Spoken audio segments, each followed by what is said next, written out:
The Iron Banner. Limited time event. The Iron Banner calls Guardians to prove themselves in the Crucible. Their emissary waits in the Iron Temple to reward those who excel. Interesting. So, my theory going into this, hello everyone, my name is Veritas. My theory going into this was that because Lord Saladin is now DLC story related, that he would remain in the Iron Temple, and he would send Lady Efrideet, who we have a Grimoire card on as almost a vendor appearance, would be sent to the tower to be the liaison, kind of like the Petrovenge to the Queen. You know, I thought that she would be in the tower representing Iron Banner, and that Lord Saladin would remain story-related inside the Iron Temple. That's why Xur will never be in the Iron Temple, because technically the Iron Temple is DLC. So I'm curious as to why that's not the case. So let's head to the Iron Temple and find out what exactly is going on here.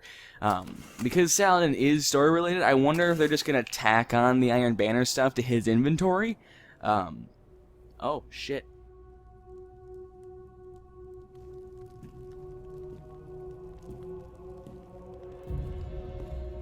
No statue for me, I see. The statues are for the dead. And I always hoped you were not among them.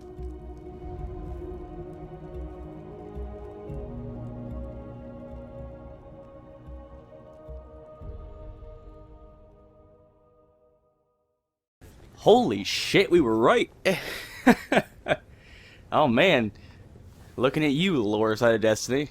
Actually, looking at anyone that can look at the Grimoire card, I assume that's what was going to happen. Let's talk to Saladin. What do you got for us, Saladin?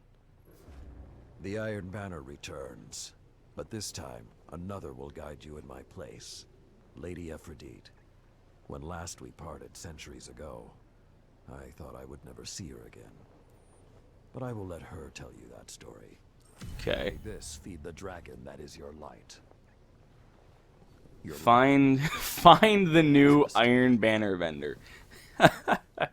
Find the new Iron Banner vendor. So she's over at Vostok Observatory, where I thought she would be. Yeah, cool. All right. Man, look at the difficult quest lines they give to PvPers, guys. All you have to do is say accept and then walk a few meters, and oh man, those PvPers, you're straining their brains. There you are, Bungie. Let's see what she's got. You must be the one Saladin spoke of. My name's Efrideet. I served with the Iron Lords a long time ago, and I have returned to serve again. These are other ways to serve the light. Now I have returned to fulfill. I found other ways to serve the light. Now I have returned to fulfill the oath I made long ago. You are here to compete in the Iron Banner. Yes, light is the most powerful weapon in the Guardian's arsenal, and there is no better place to hone it than the banner. Trust your light and trust yourself. Alright. Neat. Alright, let's see what we got here. So this is Iron Saga armor. This isn't Days of Iron armor. So let's take a gander at this stuff we've got here. We have two pairs of gauntlets. I'm guessing those are, we have two gauntlets. I thought we had gauntlets. Oh, gauntlets and class items, right. So now we have intellect, discipline, strength, and then, of course, these. So let's take a gander at the discipline roll. I'm not going to bother with the other one. 350, it's not terrible. Scout rifle loader. So these look just, I think these are the exact same gloves as the ones you get in the record book. I'm not 100% sure. It might be a little bit different. This isn't a 100% roll. This bond is a 100% stat roll. 35-35 split. That's a 100% stat roll. I would pick this up when you get to it. That's a 100% bond right there. That's a perfect bond. Let's look at the Proud Spire. I thought it was Proud Sprout, honestly. Let's see. We got oiled frame, rifled barrel instead. Rifled barrel. Let's see. Rangefinder, rifled barrel. This isn't going to be a great PvP shotgun, but with, I mean, it's not a great shotgun to begin with. Let's take a gander at this auto rifle, though, the Unbent Tree. We have Hidden Hand, Hipfire, Casket Mag. It has 57 rounds, but it's a pea shooter. It's essentially it's a bad type of auto rifle. But let's perfect balance wouldn't be terrible. Casket mag wouldn't be bad. Let's go with, I would just go with this top tree right here if I was going to use this. But that's what she's got. She's got a, the shotgun, the auto rifle. She has a perfect bond here. I'd pick this bond up, this intellect discipline roll. I'd pick this up for sure. It's a perfect roll, like I said. But these Iron Saga gloves, I'm kind of impartial. I don't really care. Don't really need them. Don't really want them. But they're there if you want them. And then of course, she has the weekly bounties. These apparently give you a lot of stuff. So instead of having daily bounties, you just have weekly bounties. Let's take a gainer here. So earn 100 points by playing Iron Banner. Completes are 5, wins are 10. So that's either 10 games or 20 games, depending on how bad the connections are. 100 points with abilities. Grenade, melee, and supers are worth respective points. So these are all points-based. Interesting. 100 points with weapons, so primary is worth 1, special is worth 2, heavy is worth 5. Now, this would be funny if they made primary worth 5, special worth 1, and heavy worth 3. Because this bounty itself is essentially saying, hey, get kills with your shotgun. Anyway. And the last one here is earn 100 points by supporting your teammates.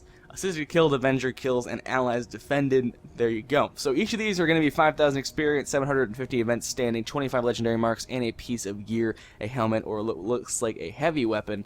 Or maybe it's a primary, I'm not entirely sure. But here she is, Lady Efrideet, in all of her assumed glory.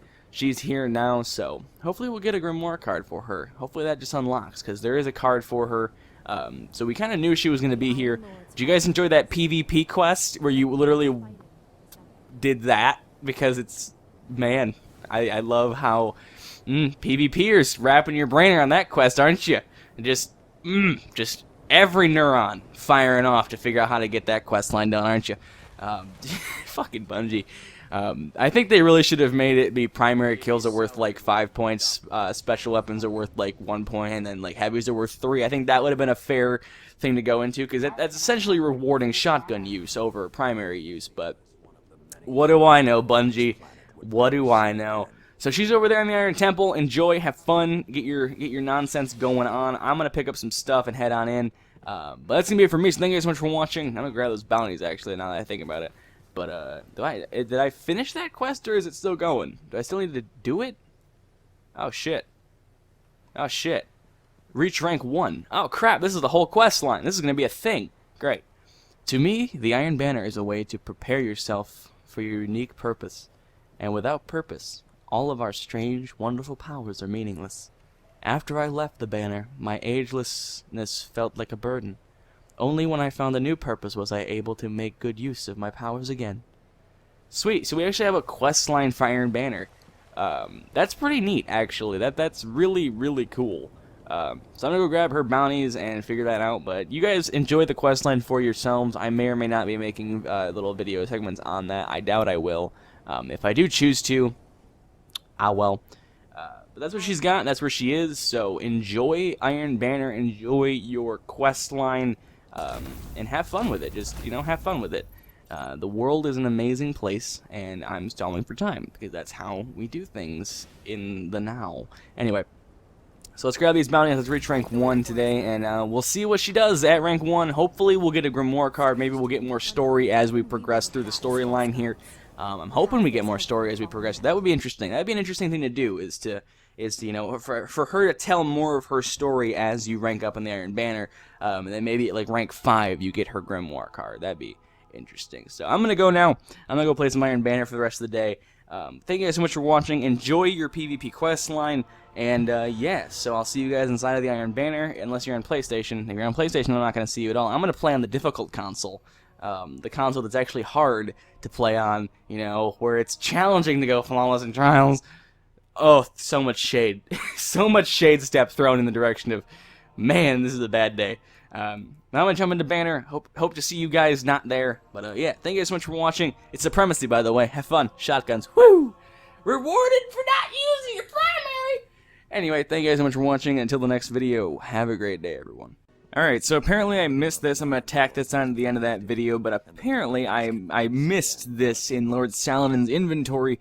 There exists something called an old dusty engram, or a dusty iron engram. You can buy these for 5 silver dust, and they decrypt into your, previous Iron Banner armor. People are saying they're getting Iron Banner armor to drop out of these. at level 3, so light level 3, which means they're essentially cosmetic at that point. I'm not going to buy one, because they're expensive as hell, but you can buy these with silver dust and get, what is it, level 3 armor, I think? Some people were saying, yeah, so you can get level 3 armor out of this. The thing about this is, you can essentially farm legendary marks using this method. If you have enough silver dust, I have more on another character, but I'm not going to buy any of this. But you can essentially buy this with silver dust. Silver dust can be obtained from Eververse, so if we head over to Eververse, we're going to talk about this little like, microtransaction thing Bungie's got going on here. So essentially you can buy silver dust by buying silver. You purchase silver with real money, you buy a bunch of radiant treasures. Radiant treasures will then open up into things like ornaments, silver dust, things like that. You can decrypt or dismantle ornaments for silver dust, and you get silver dust out of it anyway. So I got basically 6 silver dust from 1 radiant treasure. I got an ornament and then a silver dust. So you can get pretty much however much a treasure costs. It's 200 silver, so I don't know, $2. So for $2 you can buy essentially 3 legendary marks, I think is what the math translates out to. You can then use legendary marks. Up here you have legendary marks. You can use those to buy armor from vendors like Vanguard, the Crucible factions, things like that, at level 350. So people are worried that because Saladin is selling these cosmetic year 1 variants of armor that can be dismantled into legendary marks, that people are going to use this as a way to artificially inflate themselves to 350. My thoughts are 350 is nothing. You know, 350 is not anything worthy of paying that much money for to get that much stuff. If you have to think about it, to get a full set of armor, it's going to take like 500 legendary marks.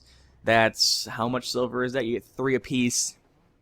So let's say you get 5. Let's say you level everything piece up. 500. That's 100 of these things, which is 500 silver, which is a lot of money. So I wouldn't even suggest using that method. It's kind of a stupid thing people are thinking of, but it is technically a microtransaction. So if Bungie's okay with doing this, and this becomes an okay thing, people are worried that maybe in the future this will escalate to literally just buying legendary marks. As it is now, I think it's okay. It's so expensive, it's not even worth your time. I also never went over the Iron Lord artifacts when I was here previously. Thankfully, she has one from last week, so if you didn't get this, I really wish she'd get rid of the Teamer one, because this is literally, like, the Griefer or the Troll's favorite artifact, and it's the worst thing ever known to mankind. Let's not even look at that. The memory of Radgas allows you to reflect energy-based projectiles when a Guardian with a sword, and you have increased ammo capacity. Apparently, you don't actually get increased ammo capacity, unfortunately. I think that's a bug. And the memory of Galleon grants a detailed radar, and radar persists when aiming primary weapons. This is essentially a knucklehead radar, or a Mida multi-tool type thing, like that guy down there found one. So Saladin is selling dusty iron engrams. These things can decrypt into light level 3 Iron Banner armor from the previous year, and those can then be subsequently decrypted into legendary marks. People are worried that's a microtransaction. I'm just worried that Bungie's going to see that and say, let's keep doing that. Silver dust is incredibly expensive. So hopefully that won't become a you know, a theme moving into the later months and the later activities and things like that. We'll find out, we'll see. I don't think it's a big deal. Let me know in the comments below if you think it's a problem. Anyway, thank you so much for watching. Sorry for this little quick jump cut to the end here. I just noticed this when I was editing the video. I noticed that he had an engram, and I was like, well, shit, I should probably mention that. Thank you guys so much for watching. If you enjoyed it, very much appreciated. And as always, until the next video, have a great day, everyone.